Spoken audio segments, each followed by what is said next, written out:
que las verdades no tengan complejo. En realidad nadie sabía nada y todo el mundo estaba enterado que pasaba algo. Por eso, sobre todo mis amigos los gitanos, con los que pasamos horas mirando mapas de América Latina, con Django Papadopoulos, que aparte de cantar como los dioses, ya que su versión entre comillas de Summertime, tiempo de verano, recién después de 20 años fue igualada, no en idioma castellano, por una cantante norteamericana que no recuerdo el nombre. Comerciaban con alfombras, entre comillas, lo que es la inocencia de los 20 años. Él y sus primos daban la vuelta al mundo comerciando, entre comillas, con alfombras, en avión y por tierra, siguiendo el trazado de la Panamericana varias veces. Hoy todavía no puedo afirmar a qué demonios se dedicaban, pero sospecho que las alfombras debían ser voladoras, entre comillas. A buen entendedor, pocas palabras. De Cartagena de Indias al sur, desde Colombia le hicieron el corte, entre comillas, a todos los curas en todos los pueblos que encontraron. Algunos sorprendentes, porque uno no puede entender cómo con tanta pobreza el sacerdote tenía a cambio de un billete de $100, que en aquel tiempo era una montaña de plata. Con acento extranjero, el Rolex, que era parte de su uniforme, anillo de oro y otros atributos secundarios que denotaban solvencia, pedían una misa para un hipotético pariente muerto en algún pueblito de Ecuador, Perú o Colombia. El prelado agarraba viaje, cobrando $50, y cuando ellos le ofrecían otros 50 de propina, el negocio se cerraba. El problema era el cambio. El cura los hacía esperar un domingo al mediodía, ya terminada la ceremonia correspondiente, y ellos apenas agarraban el paco, entre comillas, 10 billetes se quedaban con 3. Un negocio redondo. El automóvil rentado los esperaba en la ruta. Y cuando el cura se avivaba que había sido estafado por vergüenza de tener tanta plata en un lugar donde la membresía era tan pobre, no efectuaba la denuncia correspondiente. Recuerdo que yo insistía con cortar por Bolivia, cruzando el lago Titicaca, donde están los sapos más grandes del mundo, que aparte se comen. Me decían intuitivamente, por ahí no es conveniente. Lo que es la astucia de estos muchachos que de política no sabían ni jota, pero que habían desarrollado un olfato que tenía que ver con el olor, entre comillas, del ejército y la gendarmería. La madre de Yanko atendía a mujeres en un departamento de Barrio Norte que querían o perjudicar a sus amantes o hacer que el marido volviera a compartir el tálamo nupcial con el mismo fervor que cuando se casaron. La gitana le tiraba las cartas, les hacía trabajos, entre comillas. Por fin, ya comprobada la capacidad de pago de las candidatas, manifestaba que el problema era de una índole que había que hacer intervenir al maestro con mayúsculas y entre comillas. Eso significaba multiplicar el gasto por 4 o por 5. Se mandaba una carta a una dirección de la capital de la India, que a veces me pedía que la redacte yo, ya que la pobre apenas si sabía firmar. En 20 o 30 días recibía la contestación del maestro, entre comillas, con los sellos postales de tan apartado y mítico país.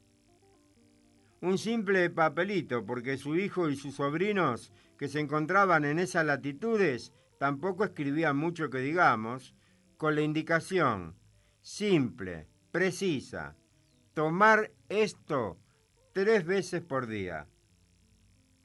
El sobre era irresistible, el remitente verdadero, los sellos postales imposibles de ser falsificados, y adentro del sobre un poco de té de Ceilán que había sido reducido a polvo, pasándolo entre las dos palmas de las manos. Que la candidata pagara no era lo extraordinario. Lo sorprendente era que después del tratamiento la mujer obtuviera resultados positivos. Yo reflexionaba, es infinita la capacidad de la mente humana, que la mujer acompañaba con una actitud desenfadada que nunca había tenido en los años de matrimonio con su consorte. El tipo volvía y la gitana embolsaba. El negocio le permitía vivir con la hermana de mi amigo, con un nivel de vida de clase media acomodada. Mi entusiasmo le hacía sugerencias, como las encomiendas con amuletos, perfumes, saumerios, pero ella tenía esa capacidad que pocos embaucadores tienen, la falta de ambición y la repetición de lo seguro, que comprendí profundamente ya en mi madurez.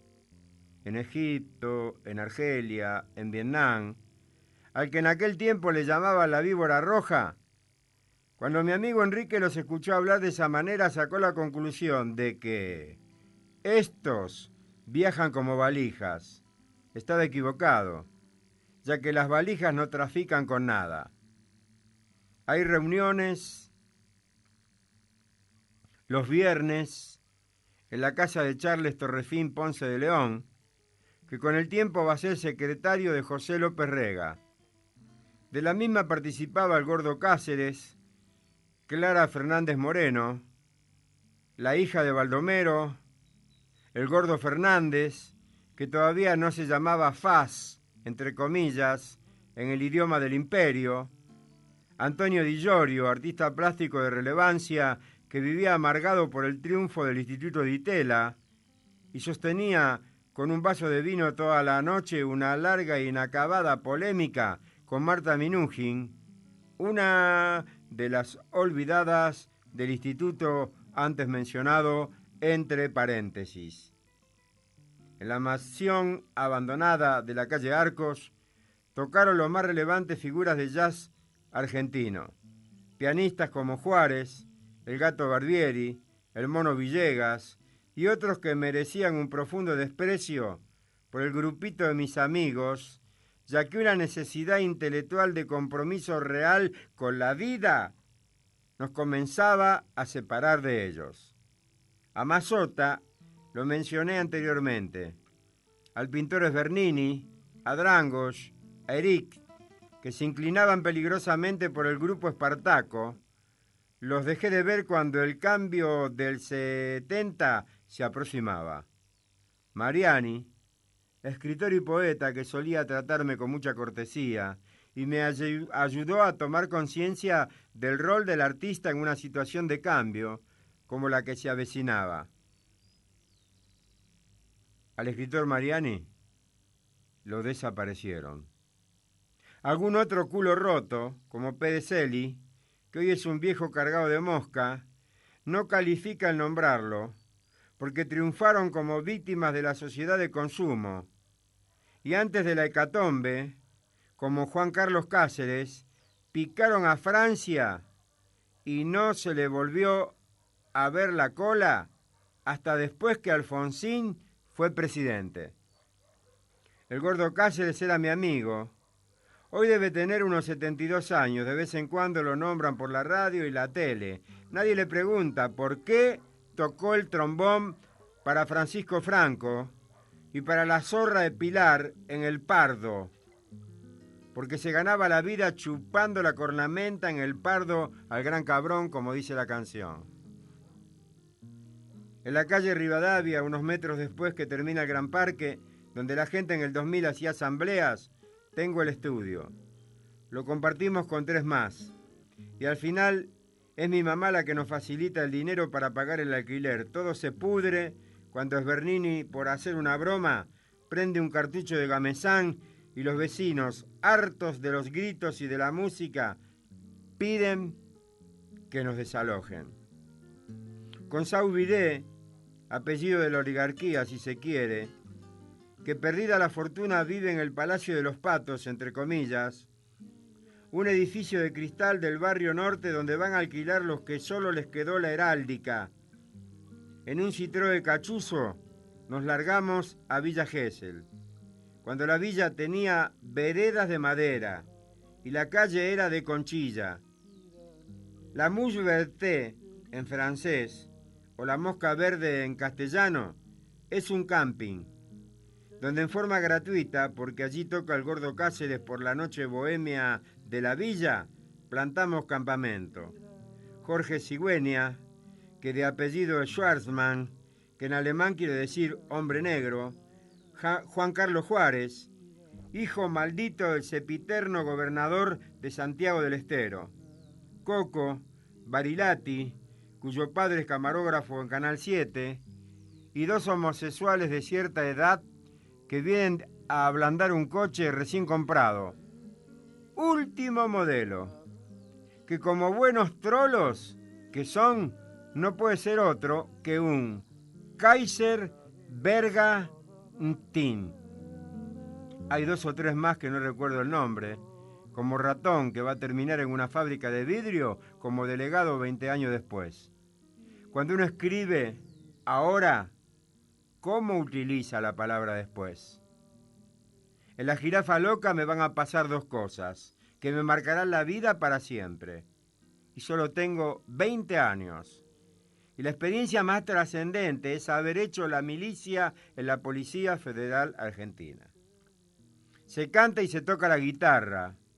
Está de moda las canciones de los fachitos, del boludo que gritaba al final, ¡argentino hasta la muerte!, y terminó casándose con la hija del dictador Lanusse.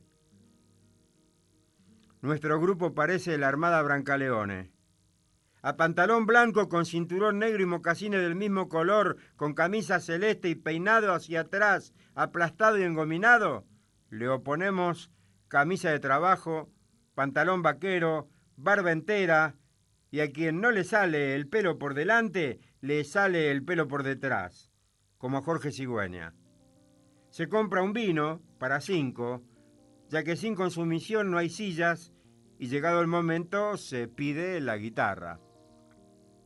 El solo nombre de Atahualpa es para los tipos una mala palabra. En aquellos tiempos tenían base. Son los tacuaras y la futura Guardia Restauradora Nacionalista que con el tiempo y paliza como la que recibieron van a aprender a respetar a los súbditos, entre comillas. Coco toca y yo le hago la segunda bastante desentonada, pero con mucha voluntad y cariño, con el afán de que se entienda la preguntita. Cuando llegamos, un día yo pregunté, hermano que sabe de Dios, la cara de los tipos prometía quilombo y del grande. Cuando llegamos, si Dios se acuerda del pobre, tal vez sí y tal vez no. Arrebatan el instrumento y se lo parten en la cabeza a Coco. Se la saca del cuello y empieza a repartir a lo loco. Yo tengo uno al lado a quien le hundo el puño en el estómago. Siento un dolor en el costado y veo volar un mocasín. Empujo y con el cuerpo a un tercero que cae espatarrado sobre una mesa. El petizo, entre comillas, se sostiene. Y Juan Carlos Juárez la viene llevando bien, porque elige al que con la nariz chorreando sangre pide por favor una tregua. Sigüenza pega a diestra y a siniestra, pero lo hace con un diario enrollado, que el único efecto que tiene es distraer a los tipos y permitir que nosotros los casquemos. Se retiran, más humillados que lastimados. Aclaramos con el mozo y el dueño del bar que la guitarra la rompieron ellos. Y yo quiero explicar el porqué de la contienda, para ganarme al mozo, que en una mezcla de gallego y argentino me dice